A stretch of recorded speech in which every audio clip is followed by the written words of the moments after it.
With the news from another leak that special counsel Robert Mueller has impaneled a grand jury to look into Russian meddling in the 2016 election and possible contact with the Trump campaign, let's bring in our panel early.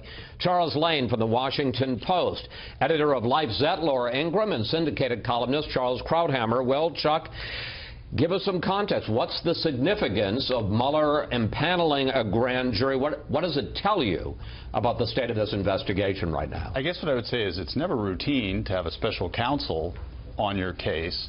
But within that context, this is relatively routine. You would have expected a special counsel who was dealing with a very complex matter, which apparently is going to involve all these business corporations that, were involved, that Donald Trump owns and his family owns.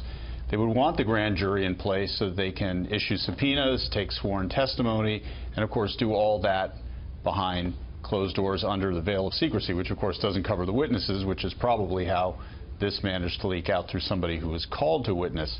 It shows that the president's going to have this monkey on his back for a number of months more, and I was struck by the tone that Ty Cobb took, which was not, this is a terrible witch hunt, and not, maybe we should fire him, but rather we look forward to fully cooperating, and we hope this will accelerate. Maybe that change of tone might have something to do with another thing that's going on, which is bipartisan moves in the Senate to perhaps constrain the president's power to fire Mueller. So it looks like Mueller's not going to be fired, and he's digging in for a long trench warfare, so to speak, of an investigation. We got a statement as well today by the head lawyer from President Trump's private legal team. That's John Dowd. Let's put it up on the screen. Dowd says, "We have no reason to believe President Trump is under investigation." Laura, well, that's certainly true. This certainly can't be good news for President Trump. And there was another leak today, a day filled with leaks, that the grand jury has already issued subpoenas for records from people involved in that famous June 2016 meeting at Trump Tower involving Donald Jr. and the Russian lawyer. Yeah, it's hard to believe that last leak came from Donald Trump Jr. That sounds like a leak that came from within the investigation. And if that's the case, that's really pernicious. This is not good news for the Trump legal team. Is it routine? I guess. I mean, I practice federal, criminal defense law, white-collar law, and it's not surprising because the other grand juries operating in the Eastern District of Virginia, it's not all that convenient.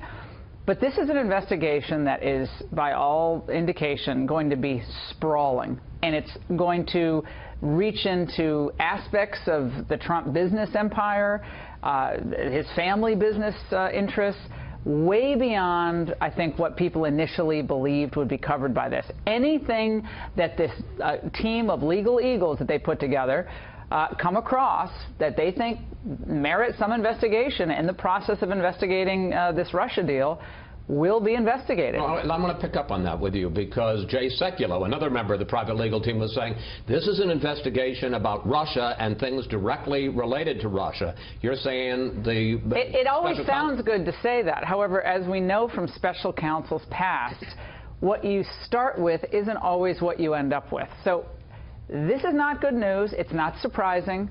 But I would just caution the Trump legal team. This is where, you got to be deadly serious in how you're handling this. And, John Dowd has been around for decades in practicing, criminal law in Washington, D.C., criminal defense law. But they got, like, the best of the best on the other team.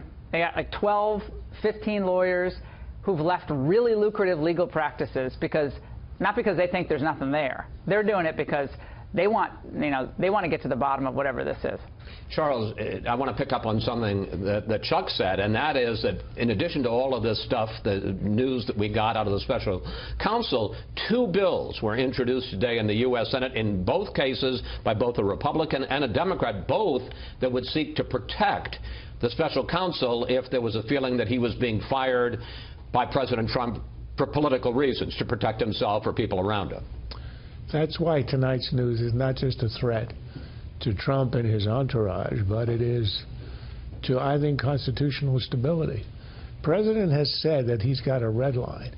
If they want to go on a fishing expedition that is unrelated, essentially, to the Russia probe, that's where he draws the line. Now, he didn't say what he would do, but you know what he would have in mind. When you get members of his own party in the Senate trying to pass laws, probably unconstitutional, to restrict his ability to fire Mueller, you know that we are possibly headed to a cliff. Look, the problem with special prosecutors is you assemble a team of, as you say, the best of the best in search of a crime. Normally you have a crime and then the prosecutors go out and try to prove it. With a special prosecutor, you start with white water, you end up with a blue dress. That's a long journey. Here, the Russia thing obviously is the pretext, and it's going to be a subject of the investigation. But it appears to be going into the territory that Trump has wanted to protect, namely his business. And at some point, we could come to a crisis. And I worry for the country, because this is not good that the presidency, the judiciary, and it would be the Congress would be at loggerheads when you really don't have any body that ultimately would adjudicate. It would be the Supreme Court, but we know that that can cause real reverberations for decades.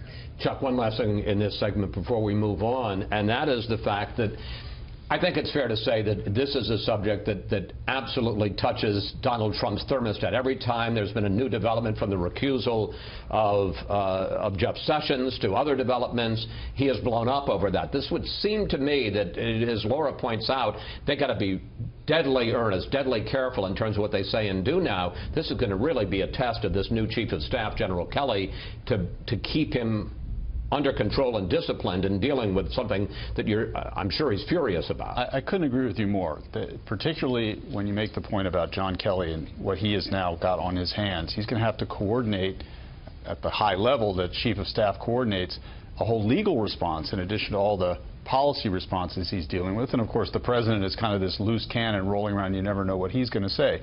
Final point on why they got to be serious. Another word for grand jury is perjury trap.